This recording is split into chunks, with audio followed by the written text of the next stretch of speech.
bom dia com vocês. Então, a gente vai dar continuidade ao nosso conteúdo do nosso livro. Hoje vai ser choque ou colisão e centro de massa, ok? Então, vamos dar início. Então, choque ou colisão, né? Acontece principalmente entre veículos motorizados, porque fazem parte da vida moderna, não é isso? As estatísticas mostram que nas grandes cidades dificilmente temos um dia em que não acontecem acidentes entre veículos. O choque também pode ser verificado quando nos se divertimos jogando bola de bilhar, bolinha de gude, boliche. Então, tudo isso acontece o choque, uma colisão. No choque, a quantidade de movimento linear total no sistema, ele se conserva. Então, imagina a partida de sinuca na qual a bola é atirada contra outras bolas, gerando colisões. Nessas colisões, pode ocorrer diversas situações, como, por exemplo, uma bola para e a outra segue em movimento. Uma bola segue atrás da outra. Uma bola segue adiante e a outra volta.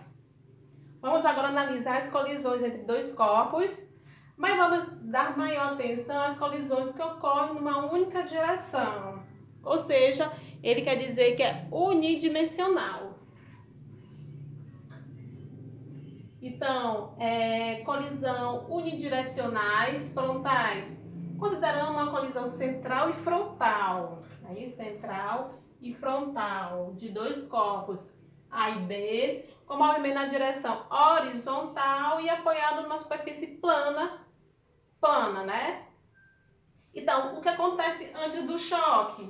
Antes do choque, né? Vão se aproximar e após eles vão se distanciar. Então, ocorreu a atração, houve o contato e ao contato eles se separam. Coeficiente de restituição.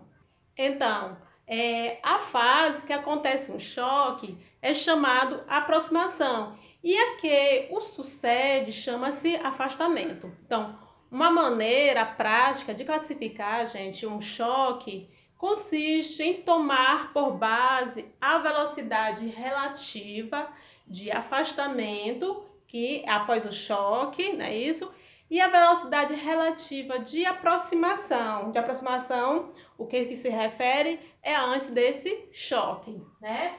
Então, antes do choque, que é a colisão, né, que ocorre a colisão, os corpos A e B se aproximam com velocidade de aproximação, que é igual à velocidade de A menos velocidade de B.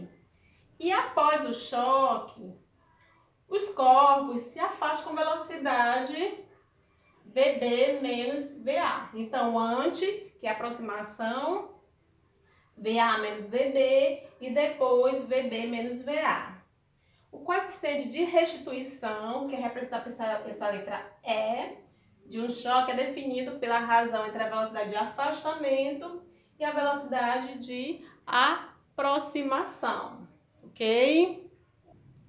E tipo de choque. Há 3 tipos de choque, sendo ele parcialmente elástico, perfeitamente elástico e inelástico. Então, no choque entre dois corpos pode ocorrer perdas de energia em virtude do aquecimento, da deformação e do som provocado pelo impacto. Então, quando tudo isso acontece, há perda de energia e jamais haverá ganho de energia. Portanto, o modo da velocidade de afastamento deve ser menor ou, no máximo, igual ao modo da velocidade de aproximação. Aí, gente, cuidar com essa observação. Então, o choque parcialmente elástico é um tipo de choque que ocorre quando, após a colisão, os corpos seguem separados, porque as velocidades são diferentes. Tendo o sistema uma perda de energia cinética. Então, no parcialmente elástico, a perda de energia cinética. No perfeitamente elástico, é o tipo de choque que ocorre quando, após a colisão, os corpos seguem separados. Também velocidade diferente. O sistema já não perde energia. Então, vocês estão analisando a diferença, né? Parcialmente elástico, o sistema tem uma perda de energia cinética. Perfeitamente elástico, não há perda de energia, porque perfeitamente elástico, né? O sistema já não perde energia cinética, porque perfeitamente elástico, ele bate e volta logo. No parcialmente, não. Ele bate, mas é claro, né? Mais lento, né? Parcialmente elástico. Parcialmente não é quanto o perfeitamente elástico, da rapidez do perfeitamente elástico. E o inelástico é quando ele, né, choca e fica. É o tipo de choque que ocorre quando, após a colisão, os corpos seguem juntos, viu? Com a mesma velocidade. Então, lá no coeficiente de restituição, quando o coeficiente de restituição é igual a 1, o choque é perfeitamente elástico. Quando o choque, então a energia cinética que acontece, ele se conserva, né? A energia cinética se conserva no choque perfeitamente elástico, porque aí eu não perdi energia cinética, porque a energia cinética se conserva, quanto também a quantidade de movimento. No choque inelástico, o coeficiente de restituição é maior que 0 e menor que 1. O que acontece com a energia cinética? É dissipada, parcial, né? Ela perde uma perda de energia cinética, uma perda de energia cinética, mas parcialmente, e a quantidade de movimento se conserva. No perfeitamente inelástico, né? O que acontece? O coeficiente de restituição é igual a 0, porque os corpos seguem juntos, né? A energia cinética é a máxima, ela perde, é uma perda grande de energia cinética, e a quantidade de movimento também se conserva. Então, para todos os casos, a quantidade de movimento é conservada. Então, né, a quantidade de movimento para ambas as partes é parcialmente elástico, perfeitamente elástico e inelástico, não é isso? Ou seja, perfeitamente inelástico, a quantidade de movimento para todos eles se conserva. Então, quantidade de movimento depois é massa vezes velocidade de A mais velocidade de B. E que o que é energia cinética? A gente fala tanto de energia cinética, né? mv2 sobre 2. Aí vocês já conhecem essa fórmula. É isso? Então, tem aqui essas atividades. Vocês respondem pra gente se ver na aula online, viu? A gente resolve na aula online. Então, tem esses exemplos aqui, esse exercício, viu?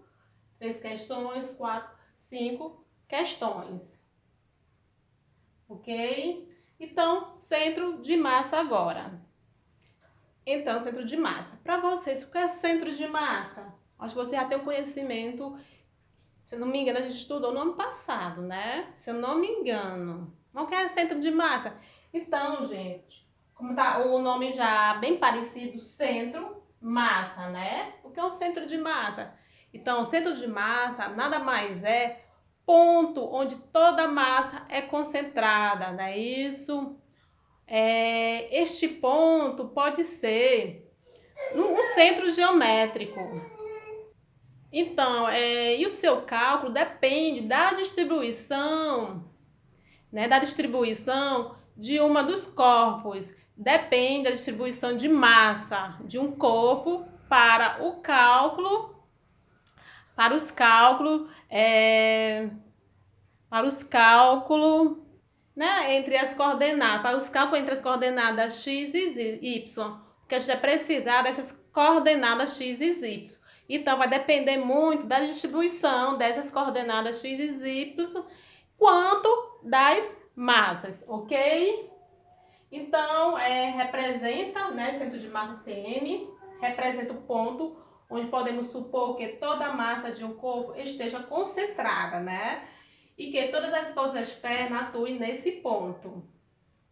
O centro da gravidade representa o ponto onde o peso do corpo atuam. Sabe-se que o centro de massa e o centro da gravidade são considerados pontos. Tá aqui, né? É a mesma coisinha, praticamente, né? Só porque muda o nome, centro de massa, onde o ponto pode supor que toda a massa de um corpo está concentrada, e o CG, que é centro da gravidade, é o ponto onde o peso do corpo atua. Né? Então, os pontos, então dois são considerados pontos, centro de massa, centro da gravidade, né? Isso, a base, tem as figurinhas, né? Então, aqui são a base, centro da gravidade, que é considerado pontos. Então, considere o sistema de pontos materiais. P1, P2, sucessivamente PN, né? Isso. E, respectivamente, vamos supor, por exemplo, que este ponto pertence a um plano. Aqui. Admitamos, então, conhecidas as coordenadas de P1, P2, Pn em relação a um sistema cartesiano ortogonal pertencente ao plano alfa. Então, na figura, né? Tá aqui a figura. P1, x e y, tá aqui as coordenadas. P2, x2, y2, Pn, né? Pode ser P3, P4 e assim sucessivamente. Xn, yn. E vocês estão observando que aqui tem o ponto C, né? Ponto C. Então, XCM, que é o centro de massa, né? Esse ponto C.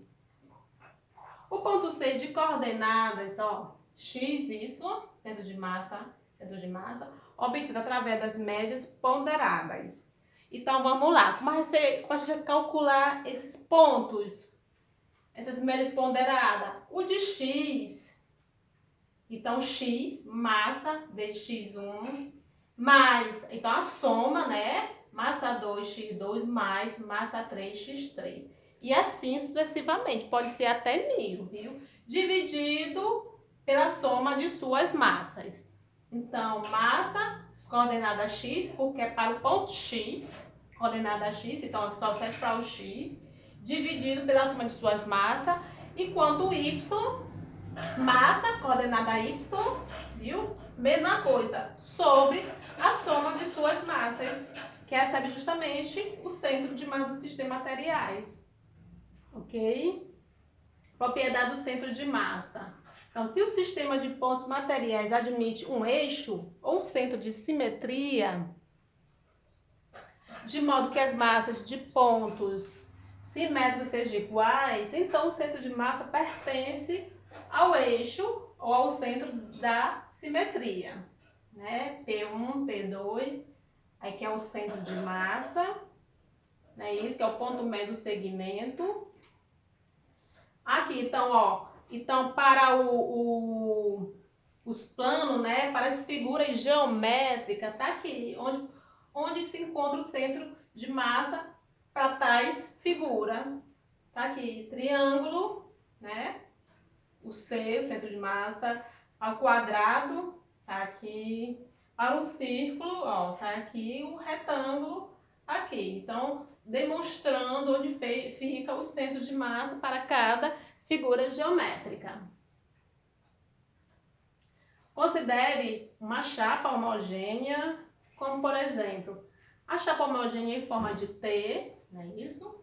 T, da figura. Seu centro de massa coincide com o centro de massa dos pontos, que são os centros de massa das chapas retangulares indicadas na figura.